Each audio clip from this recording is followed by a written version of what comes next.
Good morning and welcome to Divine Goddess Tarot. My name is Jessica, bringing you another day with your messages from your inner goddess. So let's get to that right away and see what goddesses will be present with us for today's message. And let's take a peek and see what's coming through and what energies and what messages for you to shine some light on your beautiful journey. All right, we've got Ariane Hod for manifestation. One more right there. We've got Danu for creation.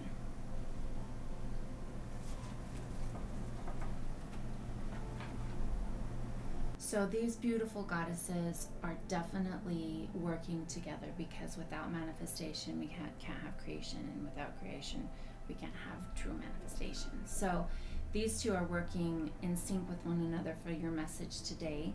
Let's go ahead and go into tarot. I'm gonna remove my glasses, and so we can kind of isolate what may be in our way for the manifestations of the creations that we are working on. Now, creation is something that we all do. We all have talents. We all have look at our lives. We are in creation of our lives in every moment, whether we are subconsciously doing it or purposely creating. And usually when you're here, so you're looking for those messages to assist you in creating the life that you truly want, whether it be a part of the healing journey, your creation to live your purpose. There's so much here that with these goddesses overshadowing us and being in partnership with us, we can truly tap into those energies.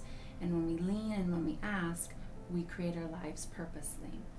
Sometimes, however, we are held back by belief systems, our own fears, and our own ability to see our games, our walls, and the things that are holding us back.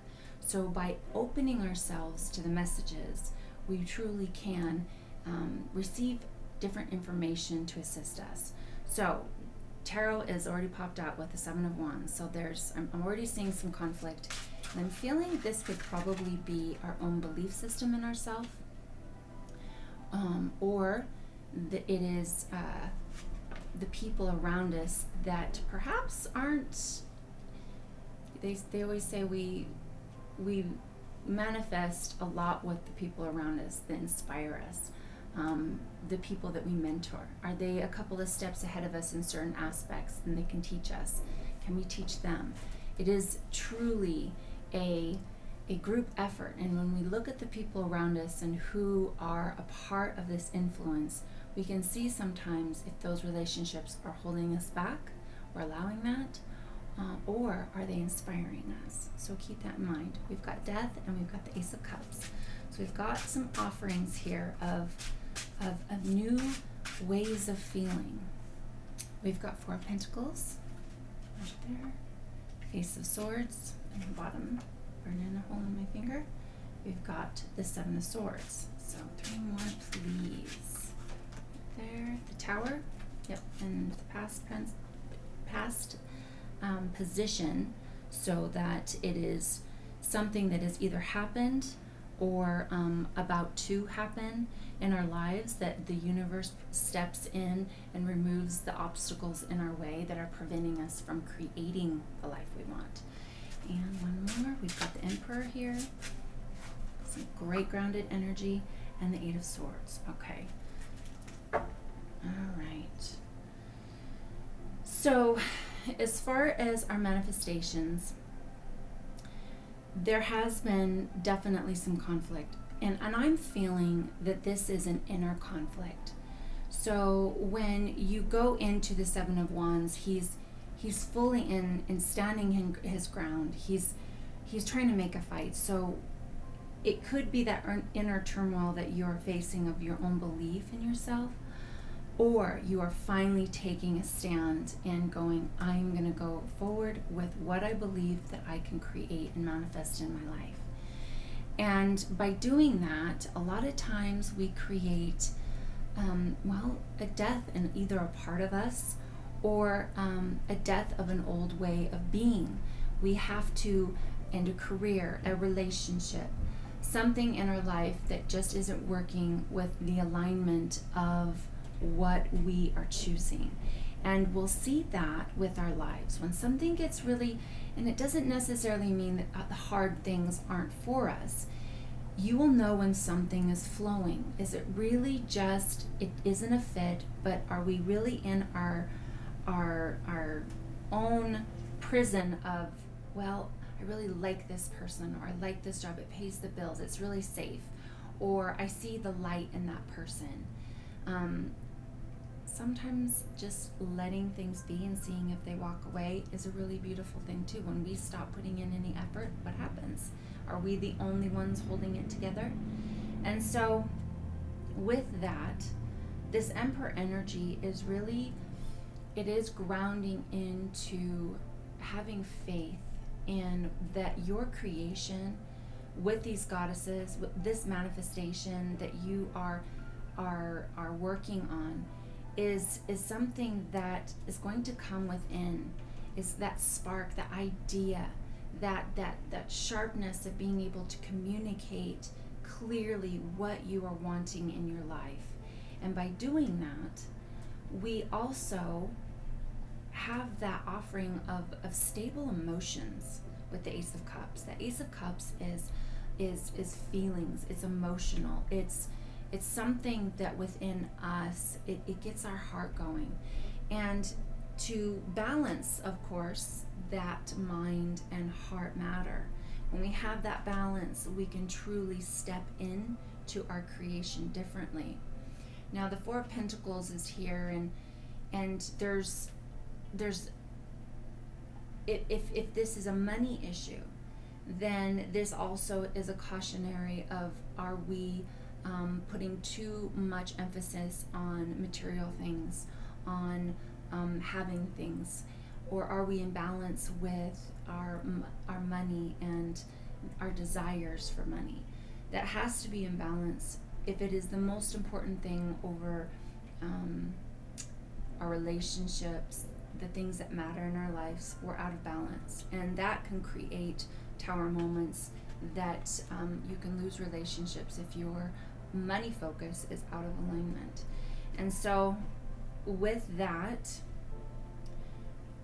with the Seven of Swords, I'm hearing that even though that this is a tricky thing to do, we gotta be honest with ourselves. We've got to be honest of where we're at and going, oh yeah, this isn't working. I'm really out of balance because I am in lack of something. I'm really lying to myself of not putting the things that are in alignment with love. Like your religion, is it love? Is it doing the best, being the best human that you can be, so that you can make a difference in this world with the ripple? And if not, really take a look at that. Are we lying to ourselves that in this Four of Pentacles energy, we're hiding our light, we're being very selfish with the things we are creating, we're not sharing them because we're in scarcity. So take a look at that. These goddesses, however, are here to encourage you that you are creation, and we do this through art, we do it through music, we do it through dance, we do it through all the things that we contribute into this life. And when we do that and we truly step in to the ability to be our passion, and in creation we work from that heart space and we truly do step into joy. Manifestation comes from that, as Abraham Hicks talks about, it's being in that vortex of joy and happiness and really fluid energy into being your higher self. And when we're feeling stuck, it's not wrong, it's just showing us what is deserved to either heal, to realign, so that we can really move forward into what we plan on creating and doing it in a purposeful way. So I'm going to pull one from the Gaia card as well. Oops, there's my glasses.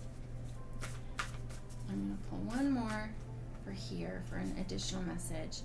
And it's Winter's End for regeneration, rebirth, and positive outcome. I love this. It's a beautiful card right there. And that's what happens when we step into the full embodiment of what we are creating. And that's through manifestation. It's through our thoughts. Our thoughts are things. And so get really clear. Stop the battle within. Stand also, on the flip side of the Seven of Wands, stand for what you're doing and focus on that, and feel it with all your being to know that it's yours, and have faith in that. So the message here today is just be the emperor of your world. Tap into your goddess energy to move that power through you and ask for it. So I hope you loved your reading today and the beautiful messages that shine some light on your path.